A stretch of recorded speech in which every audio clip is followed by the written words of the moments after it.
First, I would like to thank all the organizers for this nice conference and for this invitation. It's a great pleasure for me to participate in this and to give this talk. So I will talk about the link between individual-based evolutionary models and Hamilton-Jacobi equations. And this is a joint work with Nicolas Champagnat, Sylvie, Méléard, and Tran.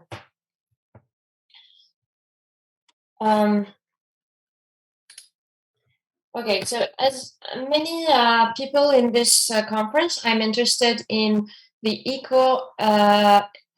evolutionary dynamics of populations, which are structured by quantitative traits, and in the question of how to characterize the joint demographic and phenotypic dynamics of a population. Different mechanisms are involved in such dynamics, for instance, heredity, selection, mutation, and competition. And this is a multi-scale problem, and depending on the biological situations, there could be different scales on the different parameters of the model, for instance, the size of the population, the rate of the mutations, the effect of the mutations, and depending on the framework that we are interested in, different mathematical tools can be used to study such problems, like game theory, dynamical systems, individual-based models, stochastic models, integro-differential models. And here I'm particularly interested in a framework where we assume that we have asexual reproduction, large population, and a small mutational effects. And in such a framework, we would expect that the phenotypic density of the population would concentrate around one or several dominant traits. So the phenotypic density would be close to whether a single Dirac mass or a sum of Dirac masses. For instance, here I have put the simulation for a very simple model of selection, considering selection and mutation, and considering a density-dependent competition term. And in this case, the phenotypic density would be close to a single Dirac mass. Here, n of t and x corresponds to the phenotypic density, and x is the trait, and x bar of t is the dominant trait at time t. So we have a Dirac mass at the point x bar with a certain weight rho bar of t, which corresponds to the total size of the population at this time. Of course, this is an approximation when the effect of the mutation is very small, and it goes to zero. And when it is small, it is not exactly a Dirac mass, but a concentrated distribution. And what we see in this figure? Here in this figure, we have horizontally the phenotypic trait, and vertically is time, and the colors correspond to the isolines of the phenotypic density. And we see that the phenotypic density concentrates around a single point, and it evolves gradually here to an optimal trait that is equal to zero. Okay, and this is actually very close to what Adrien Lam presented this morning. And this is the same framework of small mutational effects. And as Adrien mentioned, such type of behaviors can be characterized by Hamilton-Jacobi equations. So I have put some references on the case of homogeneous environment where we have a simple selection mutation model. But as Adrien showed this morning, this approach has been developed widely during the last 2 decades, and it allows to study many situations, for instance, heterogeneous environments. I'm actually very happy that we had this morning the seminar of Adrien Lam, because I will try to a little bit introduce this approach, but I don't have the time to go so much to the details. But for those of you who have followed the talk of Adrien Lam, this is really the same a similar setting. Okay, So this approach has been developed to study models from quantitative genetics, and it generally leads to analytic description of the phenotypic density. It allows to capture behaviors, the concentration phenomenon that I was mentioning here, and also, but not all, I mean, it allows to characterize these dynamics of dark masses, but also it allows to somehow describe analytically the phenotypic distribution that approximates that is approximated by this Dirac mass. Okay, and these Hamilton-Jacobi equations have been derived in a two-step derivation, each of the steps being an asymptotic derivation. A first step is starting from individual-based models and making the assumption of large populations. And then in the limit of large populations, one can obtain some integral differential models, for instance, some selection mutation models of parabolic type, for instance, for those of you who know Kimura type equation, and of the continuum of allele models. So such type of models have been derived rigorously from individual-based models, for instance, in the work of Champagnat, Ferrière, and Méléard in 2008. And so this is the first category of derivations. Of course, this is for the homogeneous case, but there are other derivations for more complex situations with heterogeneity, for instance. But next, once we have these integral differential equations, and when we make an extra assumption of a small mutational variance, then we can provide an asymptotic analysis of the problem and derive some Hamilton-Jacobi equations, which would allow that to describe the dynamics of the phenotypic density. And this is what is usually called as the Hamilton-Jacobi approach. This is the part that was, for instance, in the talk of Adrian this morning, he was treating this part of the derivation. Okay, and so as we see, these equations have been derived by two steps. And my question is, what is the consequence of these two steps derivation? And we should notice that this limiting procedures do not commute. And this have a consequence. Firstly, it is hard to interpret the results of the Hamilton-Jacobi approach with regard to the initial individual-based model. And also, there are some artifacts because of these two-step derivation. First of all, it has been observed that the evolutionary dynamics that we capture with Hamilton-Jacobi equations are usually faster than what we could expect. And also, there could be some artificial jumps in the phenotypic distribution. So let me explain what I mean with artificial jumps in the phenotypic distribution. In this figure, this figure, I have taken it from a paper of Barlan Pertam in 2008. Here, horizontally is the time and vertically is the trait. And is the dominant trait. It corresponds indeed to the x bar of t that we had here, that the concentration point, x bar of t, that we obtain in a simple selection mutation model, considering density-dependent competition. Okay, so we see that initially this phenotypic trait, this dominant trait, evolves gradually in a continuous way, but at some point there is a jump of this distribution of this phenotypic trait, dominant trait at this point. So how does it happen? The thing is that in our deterministic model, so here we are starting from an integral differential equation, a parabolic one. So because of the maximum principle, we know that the solution is always positive everywhere.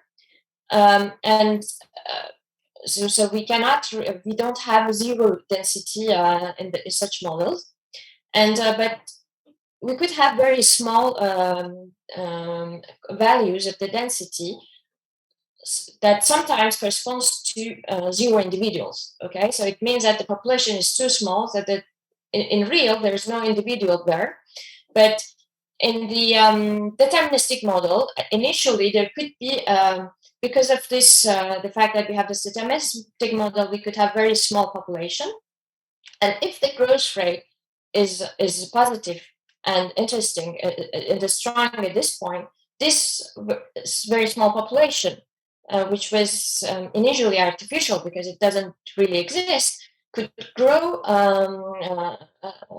with time, and at some level it can become important, such that, for instance, there's a population at this level which is very small, and then it grows because it has a good positive growth rate, and then at some level it will win in competing with the initial population which we're seeing at the beginning of this graph.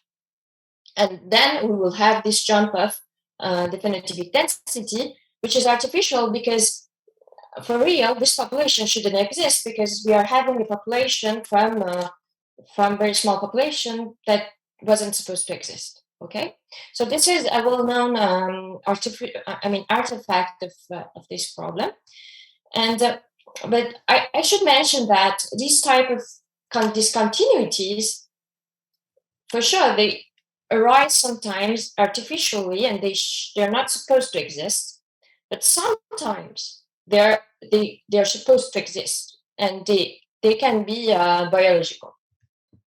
And for this, I can give an example of a model where, in addition to this selection and mutation and density-dependent competition, I add a horizontal gene transfer. We add a horizontal gene transfer, and then we try to see how the dynamics of the phenotypic density. So this figure is taken from a paper of Billard, Collet-Ferrière, Méléard, and Tran, and it comes from stochastic individual-based simulations. Horizontally is time, vertically is the phenotypic trait, and as we see, we have this. I mean, the colors correspond to the number of individuals, and we see that the population density is concentrated around some dominant trait at each time that evolves at first gradually to the higher levels, and this is indeed the horizontal gene transfer that pushes the phenotypic the phenotypical traits to the higher values. But the model is such that the higher values of traits have weaker selection. So selection and horizontal gene transfer are acting in opposite directions. And once the phenotypic trait becomes, the dominant trait becomes too high, then the population is not viable anymore, or it doesn't have an interesting growth, a strong growth rate anymore. And so the population will stop evolving in this direction. But a population that existed, a very small population, which exists, subpopulation, which existed with smaller values of the traits, now they can emerge another, they can win competing with these fast dominant populations because they have better growth rates. And this would lead to this jump of the phenotypic trait, the density. So we can see these jumps of the dominant trait of the population, even in stochastic individual-based models. Okay, it's not always an artifact. And such behavior can also be detected by the Hamilton-Jacobi approach. This has been observed numerically in this paper with of Calvez and al. 2020, and so they have observed that by a Hamilton-Jacobi formulation of the same problem, we can obtain same type of features. Okay, and now the question is, when these type of discontinuities of the phenotypic density are for real, they have a real biological source, and when are they artificial? I mean, can we distinguish between these two?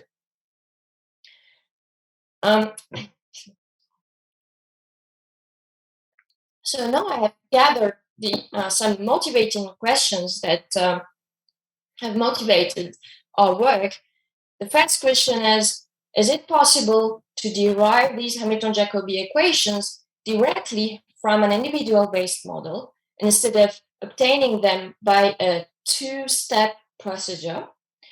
And how can we take into account the extinction of subpopulations in deterministic models? Okay, and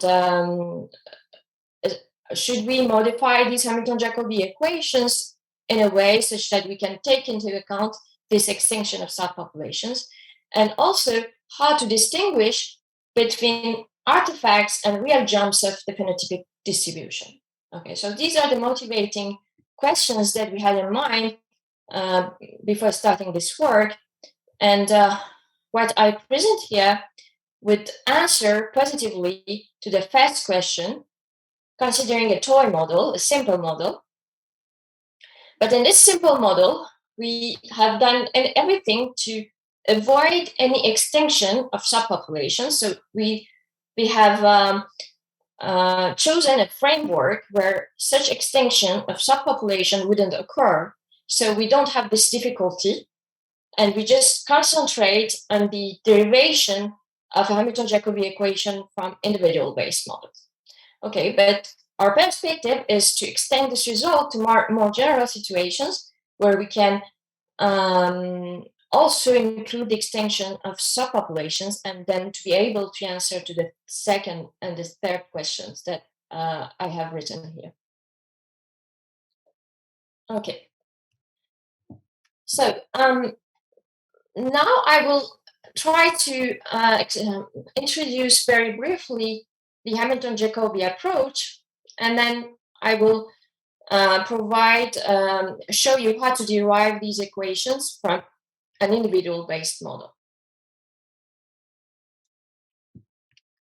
Okay, so let me show you how to derive, at least formally, a Hamilton-Jacobi equation for a rather classical model. So we start from an integral differential model, which is written here. This type of model has been introduced, for instance, by Mirrahimi in 1965, and it has been derived by Champagnat, and Méléard in 2008 from individual-based models. Here, N corresponds to the phenotypic density of the population, X is the phenotypic trait. So this integral term corresponds to the mutations. B of Y is the birth rate with mutations, and G of Y minus X is the probability of mutating from Y. So it's a mutation law, and it gives a probability of mutating from trait Y to trait X. And then this second term is the selection term. So R of X and rho is the growth rate of individuals with trait X, and it also depends on this rho of t, which is the integral of n with respect to x. So it is the total size of the population. So we have a density-dependent growth rate. And of course, this dependence is decreasing. So that we mean if the total population size becomes more important, then the growth rate will decrease, so that we are actually taken into account in a uniform competition in the model. Okay, so let's start from this model, and then we make the following assumptions. We assume that the mutations have small effects, so we rescale this kernel G epsilon, and we write it as G of Y over epsilon, D of Y over epsilon. such that we are taking into account a mutational variance of order epsilon. And we also make a change of variable in time, because now that the mutations have a small effect, the dynamics, the evolutionary dynamics will be slow, and to be able to see the effect of these mutations in the dynamics, it is we make a change of variable t to the t over epsilon, so that we are able to see these effects, and this will lead to an epsilon parameter in front of this term dtn. Okay, so we have this equation with this parameter epsilon that is supposed to be small, and we want to understand what happens when epsilon goes to 0. Okay, so this is where the Hamilton-Jacobi approach starts, and the first step is to use the half-code transformation, that is to write an epsilon is equal 1 over 2b epsilon to the power d half exponential of u epsilon over epsilon. And this is, so why do we make such a transformation? This is because once we have an equation with this scaling, the solution will have naturally this form. And for instance, if u epsilon was a quadratic function, then it would mean that an epsilon is a Gaussian distribution which is picked, which has a small variance. But the thing is that this distribution will not be a Gaussian, and it will have a different form. And the idea is to try to capture this form. And to capture this form, we will try to characterize this function u epsilon, which will be of order 1, of order 0 with respect to epsilon. Okay, so what we do is that we put this in the equation on an epsilon, and we derive on an equation on u epsilon, which is the equation that is written here.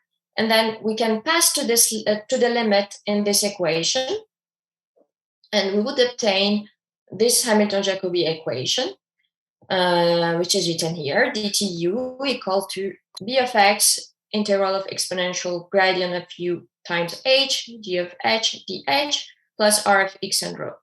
Here, u is the limit of u epsilon, and rho is the limit of rho epsilon as epsilon goes to 0. Okay? And in addition to this Hamilton-Jacobi equation, we have also a constraint that appears, which says that the maximum of u for all time t is equal to 0. And this constraint is actually very related to this competition term rho, and it makes that the problem is well posed. And this function rho of t should be chosen in a way such that the maximum of u remains equal to 0. Okay, and once we have this, we can characterize the phenotypic density and epsilon as approximated by this term 1 over 2p epsilon to the power d half exponential of u over epsilon. And in particular, we can characterize the limit of an epsilon as the sum of Dirac masses, where the support of the density would be included in the 0 points of u. But I'm not going to the details of that, but once again, this is what this morning Adriana presented. I mean, in a different framework, of course. Okay, so as I said before, so this derivation allows to obtain an analytic description of the phenotypic densities, and the approach is rather robust, and it allows to characterize the phenotypic density in rather general evolutionary models. Okay, but there are some limits and artifacts to the approach.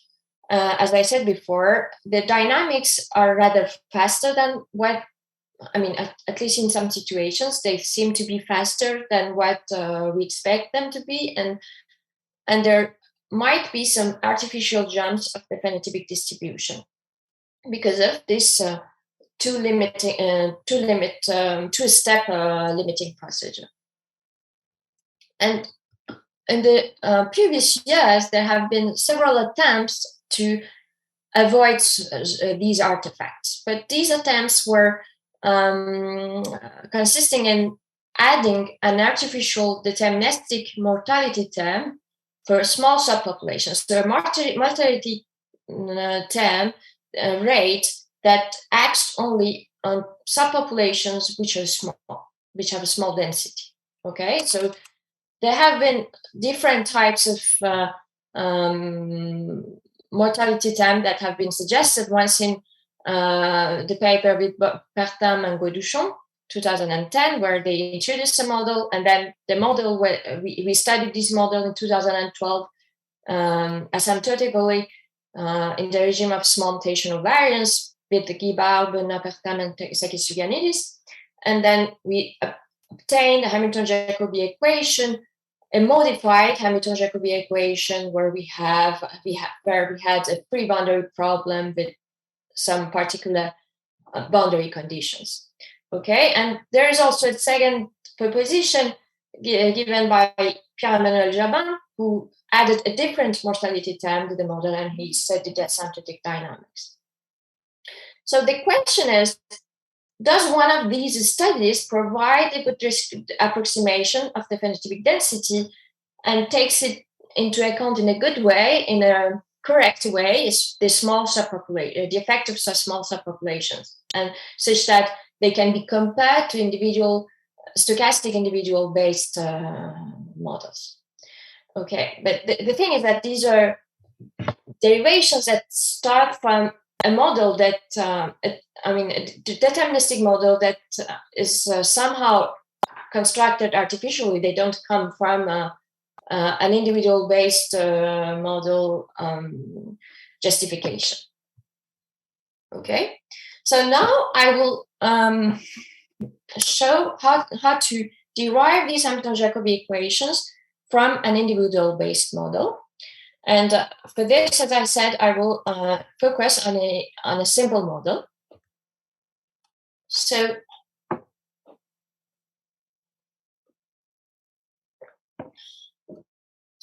for this individual-based model, we will consider a stochastic supercritical birth, death, and mutation model.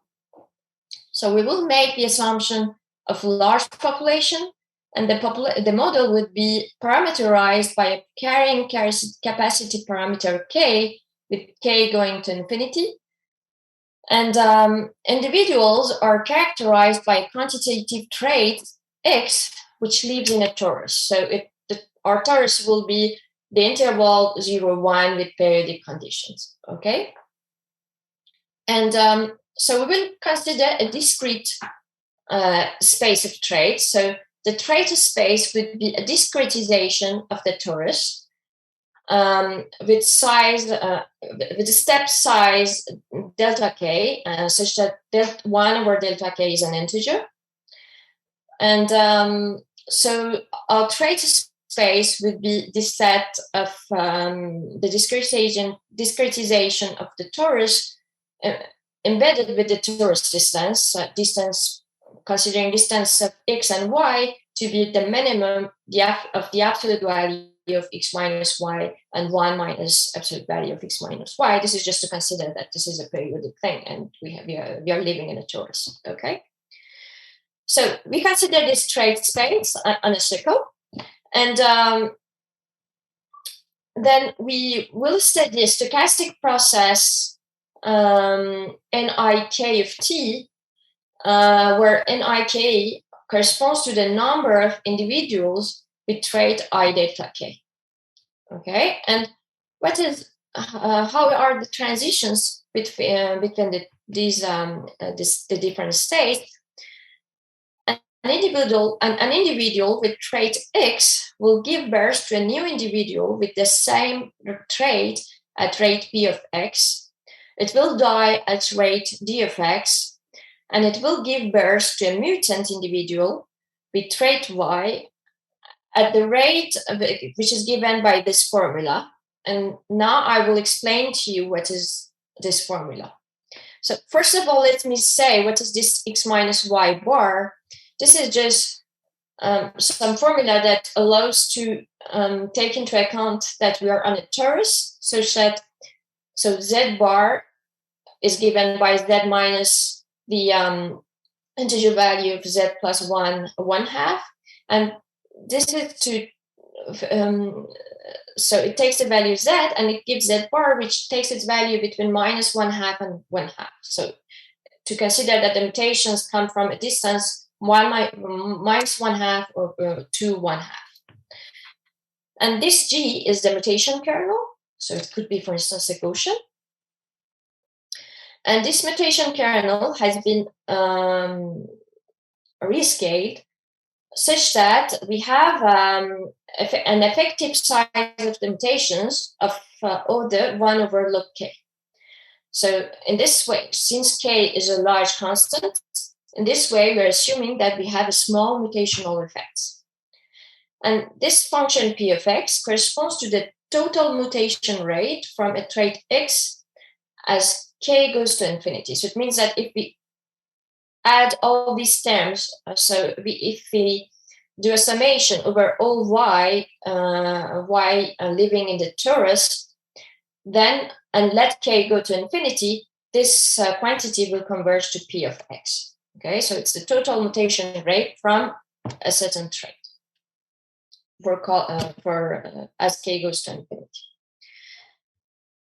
And we will make some assumptions on these parameters. In particular, we will assume that b is greater than d, such that we have a supercritical process. And why is the reason we make this assumption is that, as I said before, we will try to avoid the extinction of subpopulations.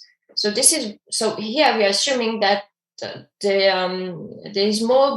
best rate is more important than the death rate for all the traits in the space. Okay, so this would allow us to avoid the extinction of subpopulations.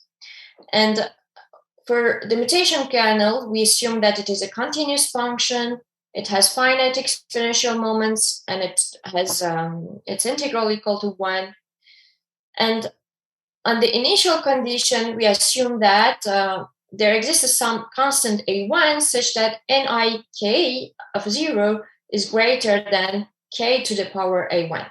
So this is also an assumption that says that initially all the individuals, all the traits are present in the population, and there is a minimal size of each subpopulation, which is given by a power of k to the power a1. This is, again, an assumption that allows us to avoid this. So this coupled with this assumption of p greater than d would allow us to avoid the extinction of subpopulations. And the last assumption is on the discretization step. So the step size, delta k, has to be less than 1 over log k. So which 1 over log k was the effective size of the mutation. So it says that the discretization should be small enough such that we see the mutations. And then it is also greater than k to the power minus a2. And this is a rather technical assumption. Okay. So now I have introduced the model and the assumptions, and what do we expect in this situation? To understand what do we expect, let's consider a simple case where there's no mutations. So we assume that p of x is equal to 0. Then the process nik of t is a supercritical one-dimensional branching process. And for this, we can give the expected value of nik. So there's a formula for that. And the expected value of nik of t is given by the expected value of nik at 0 times exponential b minus d times t. Okay? And now let's recall that we were considering nik of 0 to be at least to the k to the power alpha. And so this is, let's say, of order k to the power alpha. And now I will rescale time to consider t log k And this will make appear a log k in front of t here, which makes that I will have this term will be of order k to the power b minus d times t. So this means that the expected value of an ik of t log k would be of order of k to the power alpha plus b minus d times t. So k to the power something of order 1. Okay. And so this motivates to introduce this beta ik, function beta ik, as the log of nik of t log k over log of k. So I'm now going back to the real model where there is mutations, and I'm not talking about the expected values, but the real values. But I am expecting that an ik of t log k would be of size k to the power something, and this something I will call it beta ik. And so I have to mention that this is really, this is indeed the Hofbauer transformation. And we can see the analogy with the deterministic derivation, where we had this Hofbauer transformation, which was given which was u epsilon equal epsilon log of n of t over epsilon in the deterministic case. And now beta ik is playing the role of u epsilon, and log k is playing the role of 1 over epsilon. Okay, so it's very, it's very related to that, to the deterministic Hofbauer transformation.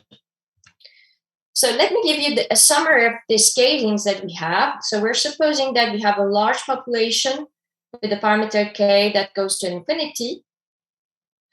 We are assuming that individual mutation rate is of order 1. So it is given by the function p of x. We are assuming small mutational steps, which scale as 1 over log of k.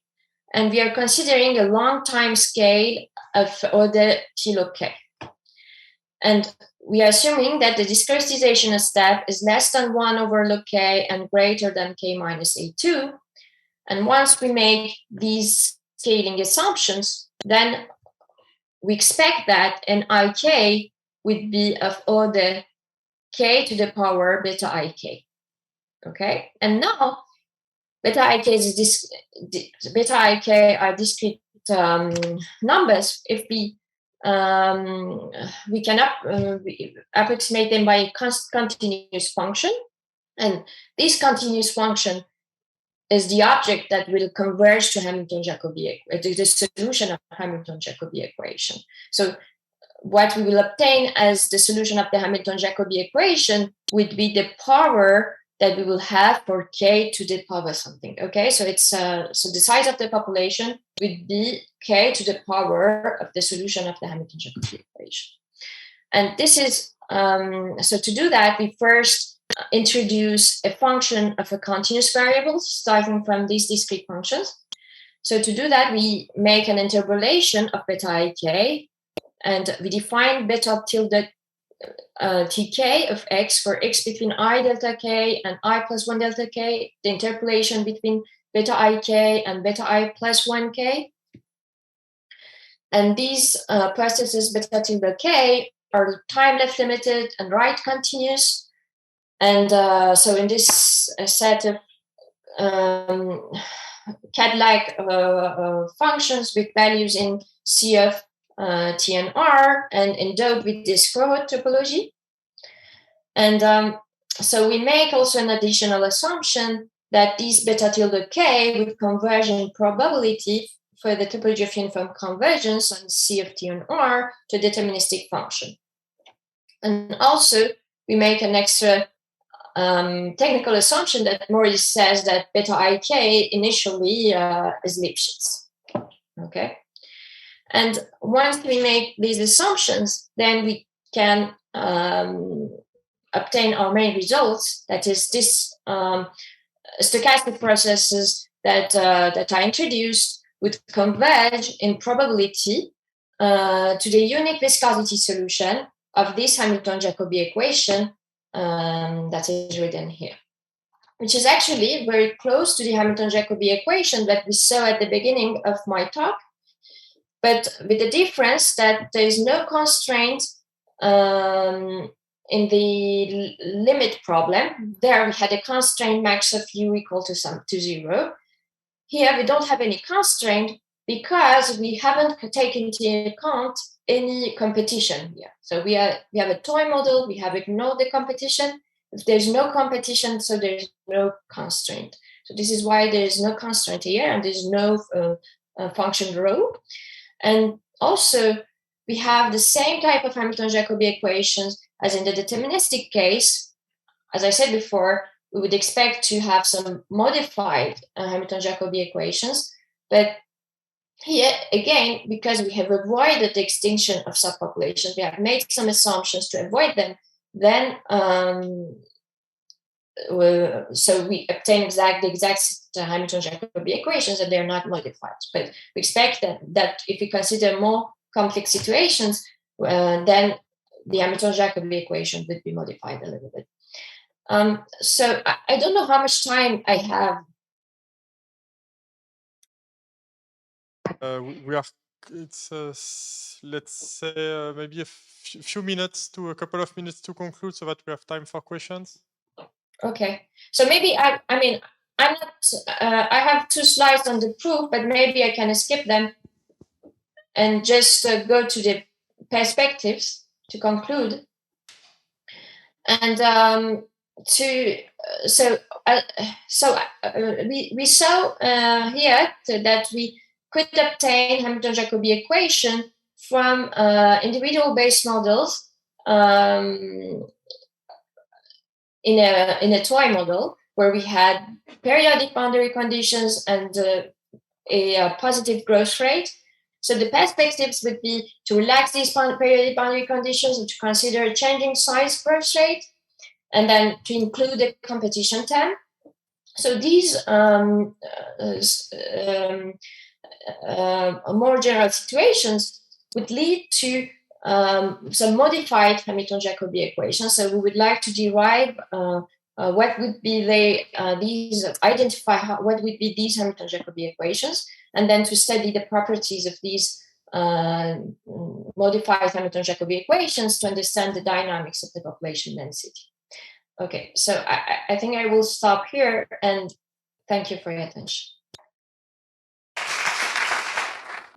So if not, maybe I can start the discussion about the case, let's say with non-positive growth rate, because if I understand well, your solution beta, which is the exponent in K, remains positive everywhere. So there is the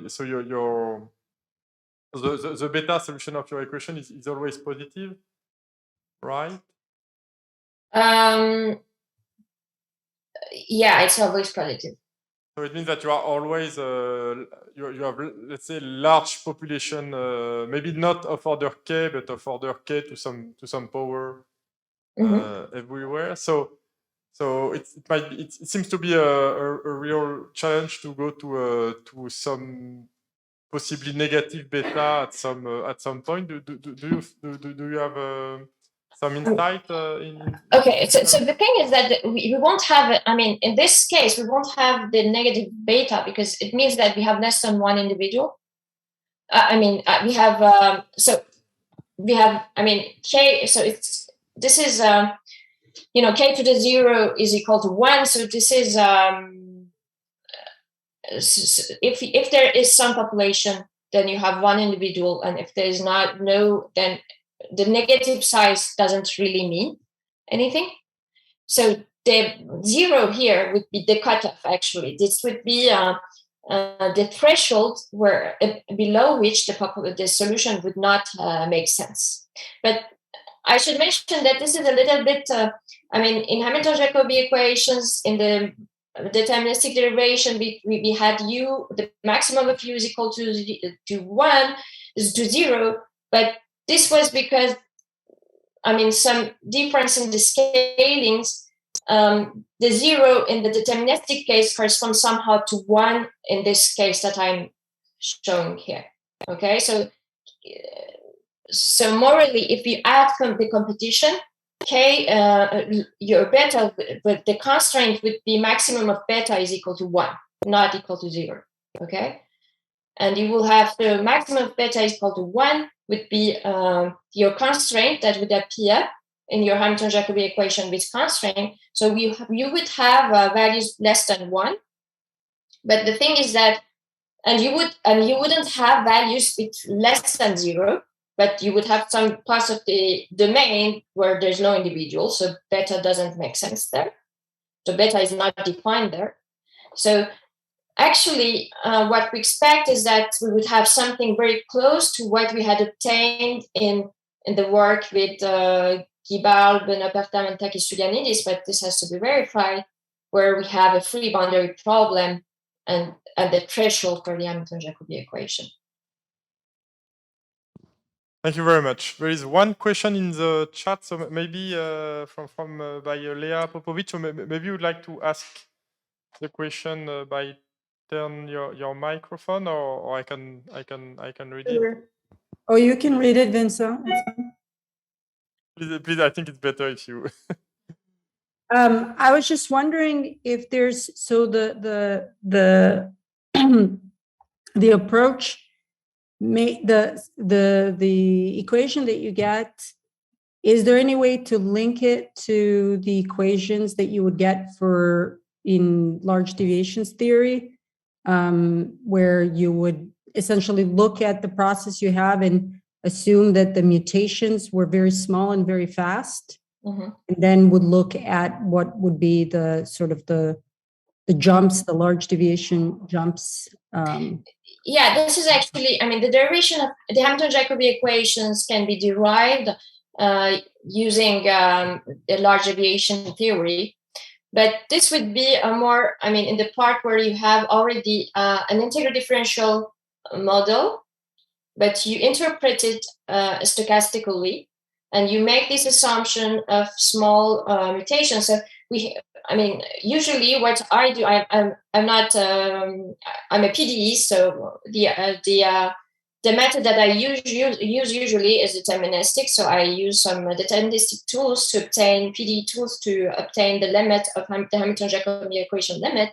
But large deviation tools can be also used to obtain such type of limit. And there's actually a paper by Nicolas Champagnat and someone else that I don't recall who do this approach.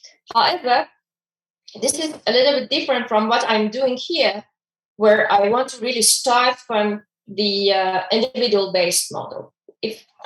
This approach with the large deviation theory is finally something close to what has been done in the Hamilton-Jacobi approach before, because it's just an alternative method to obtain this limiting procedure starting from a deterministic integral differential model, which can be interpreted probabilistically. But I really want to start from an individual-based model and to try to understand this. But still, I mean, they are all, of course. I guess for the moment we don't use large deviation, but it could be maybe it would emerge. Yeah, I guess my question was that if you started from an individual-based models like you do, but you assume some kind of time scale separation between the mutations and the rest, the speed of the mutations and their contributions with the rest of the process, that perhaps I was just wondering if you maybe then would obtain the same PD. But yeah, probably. I don't know. It's what I can say is that they are very related. But for the moment, we are trying to understand this relation of individual-based models and Hamilton-Jacobi equations. We are not very clear on that. Okay, thank you. Are there any other questions? So if not, we can thank Sepideh again. Thank you very much.